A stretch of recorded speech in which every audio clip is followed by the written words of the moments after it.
The original sin is the fairest. Everyone sinks. That's what a mysterious person named Egeria, who's apparently implied to be the previous Hydro Archon, whispered to us in the Overture teaser. Linnae also further details this prophecy, saying that the people will all be dissolved into the waters and only the Hydro Archon will remain, weeping on her throne. However, in the Archon quest, we find out that only people from Fontaine can be dissolved by water from the primordial sea.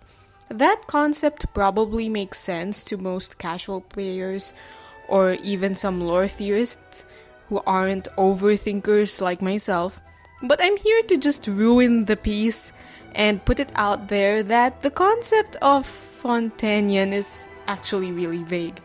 Now, before I get into it more, if you're interested in this kind of discussion, do consider subscribing to my channel if you're interested in checking out other kinds of content along these lines. Like for one, ethnicity is different from citizenship. Ethnicity has something to do with a combination of your bloodline and cultural background, while citizenship involves gaining rights and responsibilities to a particular country. Immigration is a rather easy way to demonstrate the difference between these two things because someone could have been born under a certain lineage and within a certain culture, could move to another country and decide to process papers for citizenship, obligating them to pay certain taxes to that nation but also allowing them some privileges like social welfare, probably to a greater extent than that received by people living in that new country in general. An excellent example of this is Kaya, who is ethnically Kyrian, probably also ethnically Sumerian, but works in the government of Mondstadt and is probably considered a citizen of said country. Although not all immigrants do gain citizenship because that would require lots of paperwork in turn for the perks. After all, many immigrants process papers to be permanent residents rather than citizens in the new nation they live in.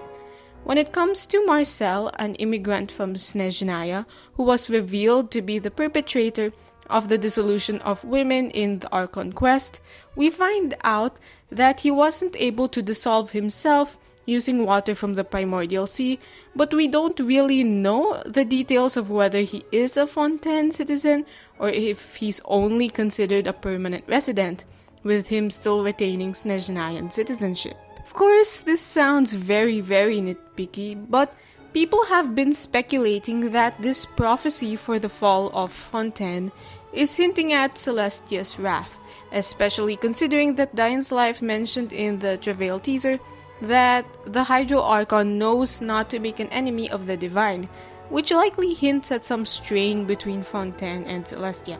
With this in mind, it's important to think about the ways in which Celestia conceptualizes the punishments it enforces on certain populations within Tevat, especially since we found out from the Caribert quest that immigrants or half-blooded Kyrians had a different curse placed upon them compared to pure-blooded Kyrians, which, by the way, I don't even know how pure-blooded a person can get. Like, assuming Kyria is thousands of years old, really had no mixing gone on within your bloodline at any point?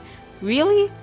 It's kind of funny because in that quest, we found out that Kyria was a very cosmopolitan nation that was accepting of immigrants from various origins, regions, etc., only for Celestia to differentiate the punishments of Kyrians according to race, implying that no matter how progressive a specific country is with regards to its inclusivity, Celestia might be the type to still be kinda racist.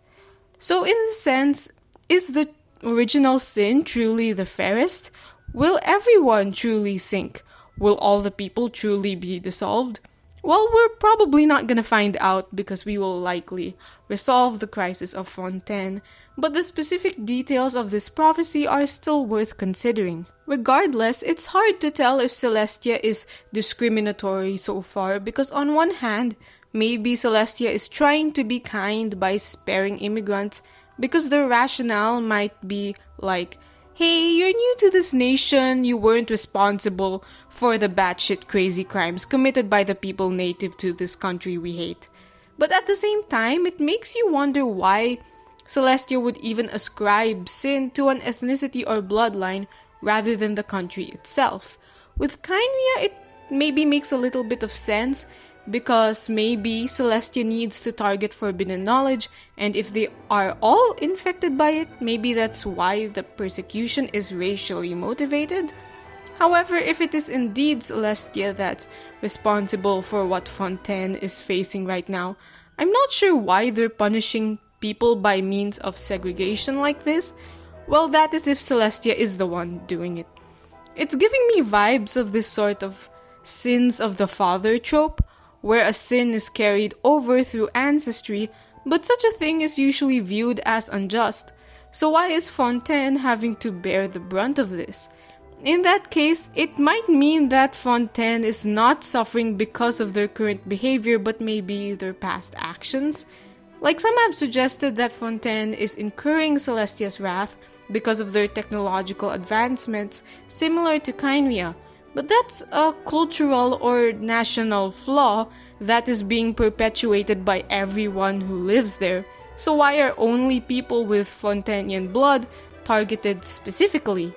I don't know what the answer is, but I need you to realize how strange it is, and hopefully this will raise some questions on the logic that Celestia uses to manage the workings of Tevat. Again, if they're the ones responsible for the Fontainian crisis. Thinking about the details can also be quite interesting in this case. For example, I think Fontainians by ethnicity who are living in other countries are unlikely to be affected by the dissolution from my perspective. So with Arlecchino coming back to Fontaine, I wonder if that's putting herself at risk in case her plan doesn't work, considering she might be safe from the prophecy while living in Snezhnaya. Maybe this is what is hinted at in her line about dying in a foreign land in the Winter Nights Lazo video. Perhaps she uses the term foreign to refer to her land of origin, Fontaine, since she's now a Snezhnayan citizen. I wonder.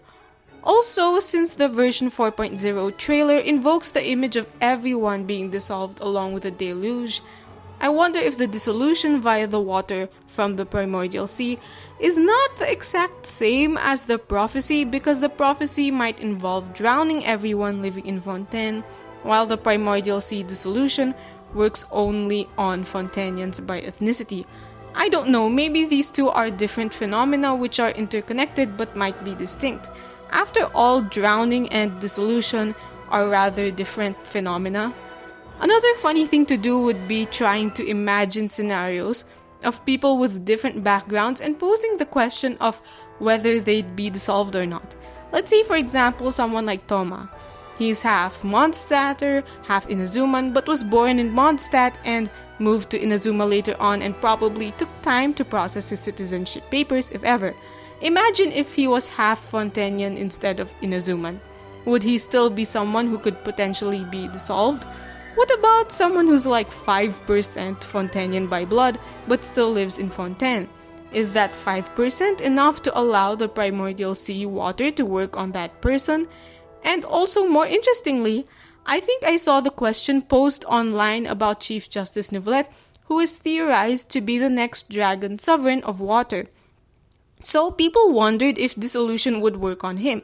Personally, I think yes. He does seem to count as Fontainian by blood if he did at least have one Fontainian human parent, and I doubt that he was just a random dragon roaming around before he applied for naturalization all of a sudden, because that's a strange origin story. Anyway, I explained the details of my Neuvillette origin theory in a previous video. Still, my conjecture is not entirely certain, so feel free to think about it yourself. Overall, this was just a little think piece I put together on the role that ethnicity and citizenship play when it comes to concepts like the prophecy and even the curse of Kynria, especially since the Genshin writers have constantly demonstrated incredible amounts of awareness regarding immigration, mixed ethnicities, and the like, showing that they understand racial dynamics to some extent. So in this case, I really wonder how they factored that into the writing of Fontaine's current crisis, or how they're trying to characterize Celestia's line of thinking. Are they trying to paint the heavenly principles as punitive towards groups of humans because of their lineage alone? Or are they disappointed in how certain nations are run with their governance and culture? Of course, we will find all of these out later on, but I just wanted to start a discussion just to put the thought into your heads to prepare you for possible discourse that may arise in the future with regards to debating the degree of justifiability of Celestia's actions. If some of the stuff they do is based on ethnic discrimination, then is genocide now part of their crime count? I don't know, we'll just have to wait and see. So yeah, I'm going to end here instead of rambling on and on as I usually do. If you made it to the end, I really appreciate it, and I hope you can support this channel by subscribing to me if you found my random thoughts here interesting. If you enjoy this type of content, please stay tuned to my next videos, and you can also reach out to me through Twitter if you want to have more extensive conversations. That's all, and I'll see you in the next one.